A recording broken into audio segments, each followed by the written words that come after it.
Bonjour à tous et bienvenue sur cette nouvelle vidéo sur la chaîne de Lightseeker.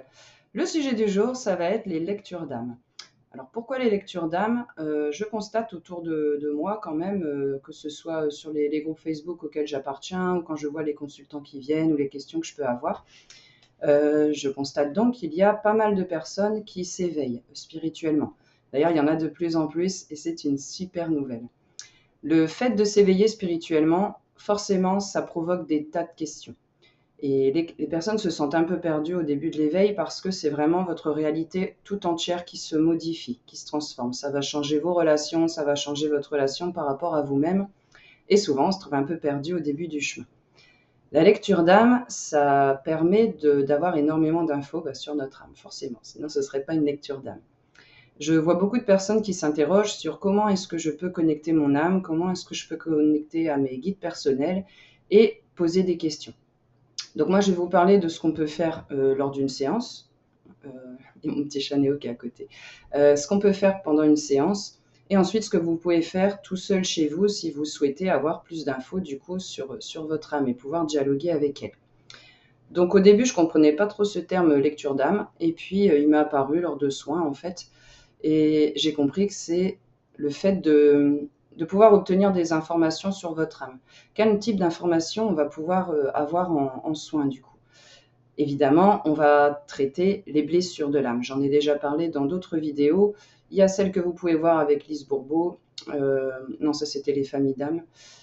Zut, j'ai plus le nom, je le mettrai en commentaire. Là, ça m'échappe sur le moment. Donc des blessures d'âme, il y en a qu'on connaît bien et en fait, il peut y en avoir des diverses et variées. Votre âme, elle, c'est la somme de toutes les incarnations que vous avez eues. Plus on a eu de vie, plus on a eu de choses à régler en fait. C'est pas parce qu'on se lance sur le chemin spirituel qu'on fait quelques soins, quelques introspections et ça y est, tout est réglé. On est venu là vraiment pour aller travailler sur tout ce qu'on a mis sous le tapis en fait. Donc au fur et à mesure de notre vie, il va nous apparaître des situations, des personnes qui vont se placer en miroir. Le fait d'être sur son chemin spirituel, du coup, c'est vraiment le fait de prendre du recul et de ne plus se mettre en victime, de se dire pourquoi est-ce qu'il m'arrive ça, j'ai vraiment pas de chance, tout ça. C'est de prendre ses responsabilités en fait et de se dire s'il m'arrive ça dans ma vie, en positif comme en négatif, forcément il y a quelque chose à apprendre. Plus on prend du recul, plus on est capable du coup de se connecter au monde subtil et plus on est capable de dialoguer avec son âme et avec ses guides. Donc on va être amené du coup à se poser des questions sur des blessures d'âme. Pourquoi est-ce que j'ai ce type de comportement-là? J'ai l'impression qu'il est là depuis toujours, j'ai pas de raison rationnelle qui peut expliquer ce type de comportement, cette phobie que j'ai, cette réaction que j'ai toujours et que je ne vois pas vraiment en fait comment je peux la modifier. Il faudra forcément passer du coup par une introspection. Le problème, c'est que des fois, on a le nez dans le guidon, c'est notre histoire personnelle et on n'arrive pas à prendre du recul. Eh bien, si on se sent bloqué à ce niveau-là, c'est signe du coup qu'on a besoin d'un petit coup de pouce. Vous comme moi, dans ces cas-là, on va faire appel à quelqu'un pour nous aider à prendre du recul sur notre propre histoire. Donc ça déjà, être amené à guérir ses blessures d'âme, ça va vraiment améliorer significativement notre vie. Parce qu'une blessure d'âme, du coup, qui n'est pas traitée, elle va finir par avoir plein de conséquences sur votre corps physique. On termine par ça. En fait, elle va passer votre aura, tout ça, et elle va finir par se mettre dans le corps physique si on n'y arrive pas, enfin si on n'a pas la volonté en fait d'aller creuser un petit peu ce qu'on nous envoie comme message, ou si on n'arrive pas à comprendre en fait le message qu'on nous donne. La lecture d'âme, elle va nous donner plein d'informations sur votre âme, ses blessures, comme je viens de le dire, mais on va pouvoir aussi avoir des informations sur la mission d'âme. Pourquoi êtes-vous venu sur Terre? On est forcément venu ici pour évoluer, pour apprendre, et on a tous quelque chose à mettre en place. La mission d'âme, elle est unique, donc on ne peut pas vous donner un PDF avec tous les différents types de missions d'âme. Vous êtes unique, vous avez un chemin qui est unique. Donc là, du coup, vous pouvez chercher des pistes, et après, j'en ai déjà parlé dans d'autres vidéos, c'est un peu la quête du petit poussé. On a une information qui va nous amener vers un autre type d'information, qui va nous amener vers une personne, etc., etc. Toujours dans le but d'évoluer.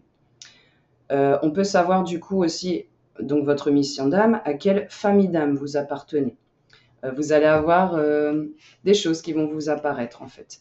Reconnaître sa famille d'âme, c'est vraiment ressentir quelque chose de très profond à l'intérieur, ça vous remue intérieurement et ça vous permet aussi de reconnaître d'autres personnes, d'autres âmes, j'allais dire, qui font partie de votre famille d'âme, pardon. Donc là, ça va être des personnes avec qui on va se connecter instantanément.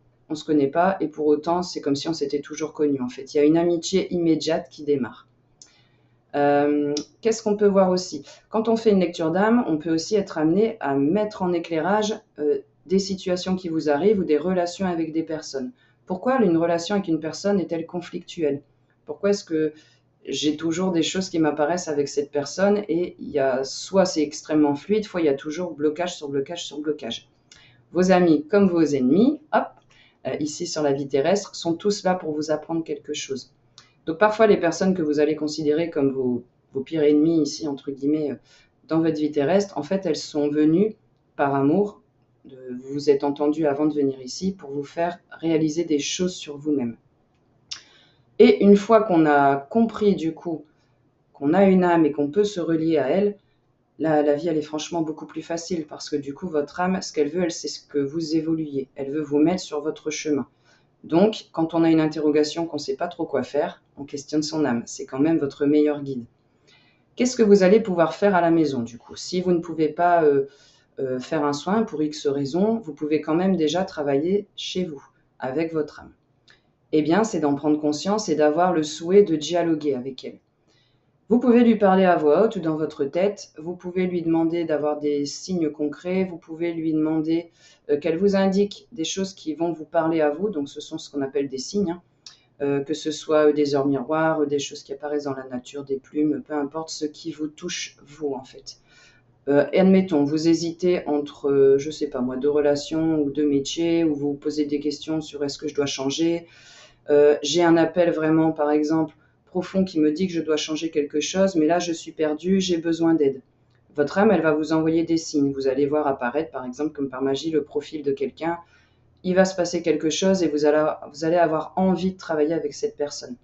Dès qu'il y a quelque chose qui vous pousse de l'intérieur, quelque chose toujours pareil, c'est pas rationnel en fait. C'est pas votre mental qui parle, c'est votre cœur.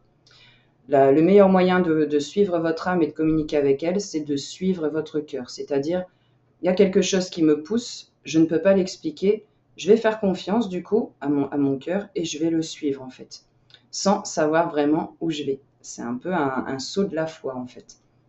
Et vous allez voir qu'il ne se passe que des choses positives. Vous suivez votre cœur, c'est forcément positif.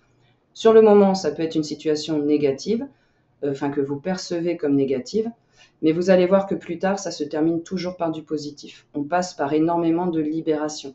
On passe par des moments de prise de conscience vraiment très fortes et ça nous fait changer, en fait, se transformer de l'intérieur. Sur le moment, c'est pas agréable, mais ça se termine toujours bien. Donc je suppose qu'il y a du coup pas mal de questions sur les lectures d'âme. Là, je voulais faire un petit tour vite fait un peu de ce qu'on peut voir comme chose. Lors d'une lecture d'âme, on va aussi voir, exemple, vos capacités. Nous avons tous des capacités extrasensorielles. Prenons le magnétisme par exemple, nous en avons tous à des degrés divers et variés. On ne peut pas tous faire la même chose, sinon ce serait complètement contre-productif. On est tous différents, on a tous des choses à apporter et on a tous notre petite pierre à apporter au grand mur de l'humanité en fait. Donc c'est vraiment intéressant de voir quelles sont nos capacités, qu'est-ce qu'on peut apporter à ce monde du coup pour aider un peu à la transformation. On a tous notre petite partie à mettre en place. Une fois qu'on a découvert une capacité, elles sont vraiment très diverses et variées. Vous pouvez chercher sur Internet les capacités extrasensorielles, il y en a plein. Il y a celles déjà qu'on utilise pour nos 5 sens physiques, mais il y a aussi d'autres capacités, du coup, telles que la télépathie, par exemple, faire les soins énergétiques avec le magnétisme et autres. Je vous invite donc à commenter la vidéo, à ne pas hésiter à me dire ce dont vous voudriez entendre parler, et je me ferai un plaisir de tourner d'autres vidéos, du coup, pour en parler plus avant. Je vous souhaite en attendant une très belle journée. Je vous dis à bientôt. Au revoir!